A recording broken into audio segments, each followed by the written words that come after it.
See, as I'm walking down on the roof, I want to make sure I don't walk over there where the tiles have been cut on the valleys. Those are called valleys.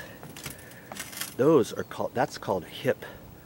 Like that goes there. This on the inside is called a valley. This top edge is called a ridge. This is a ridge. This is a ridge, but it's called a hip on the roof. So if somebody says the hip, you look at anything that's an angle like that, and the valley is the thing on the inside. See the roof over there? Parts that are out, that's a hip coming down, ridge at the top of the roof from left to right. The valleys are the inside pieces. That's where you don't want to step. And see, I wasn't really paying much attention over here because I was backing up and I just had my foot on there and I stood up. That's why that one cracked.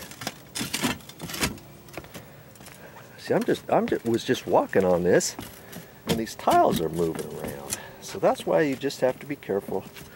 Get up on a roof, especially if you're on a tile roof. Okay, let's just see.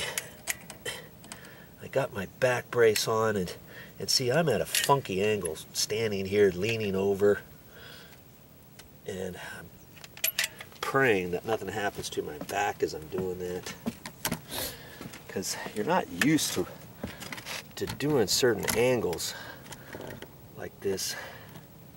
Once you get up on a roof, you just have to be aware of that. You know? Okay. I don't think I'm going to do any more to that. I think that's okay.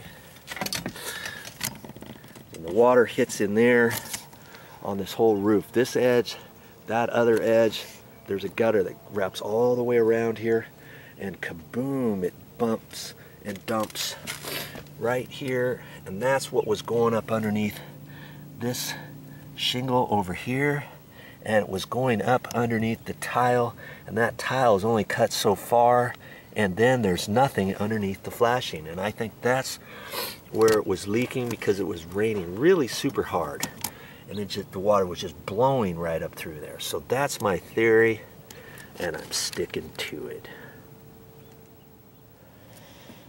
Well, there's only one more thing to do up here on the roof. The sun's out now. It's time to get down and be careful. I was just getting ready to clean up, but here's an important part of your project. You know, at the store, remember this piece of galvanized flashing sheet metal was 2 foot wide, 3 foot long. Well, they have smaller pieces, and before I got it, the flashing, I should have looked more carefully up on the roof, but I didn't want to get up there again, so I was kind of guessing. I sort of had an idea in my mind how I was going to do it, but then once I got up there, I thought, hey, wait a minute, I can't do it that way. I'm not going to need as much flashing, and I probably could have gotten by with a very small piece. Because see here, I cut this whole piece here out of this sheet, and this is all I cut out was that right there. I could have got a very small piece at the hardware store. I think they had 3 different sizes, or 2 sizes at least, and I could have got the small one, but I was afraid to get it. If in doubt, get the bigger one, I guess. But I could have, that one piece of galvanized flashing cost me like $20. I probably could have got the small one for $6.99 or somewhere like that. Okay, just check out your project and get what you think, measure it up. And, you know, I'm okay. I'll use this flashing for another project. Remember that. Hey, before I get on with my day, enough of all this stuff here. I had to do that because it was going to get hot out there. Before breakfast or anything, I'm taking my Pop's bike out and riding that. You know, each morning I feel so much better when I get on and do a few miles on the bikey poo. You know, it's a good little exercise to do. It gets you pumped up first thing in the morning. Try it.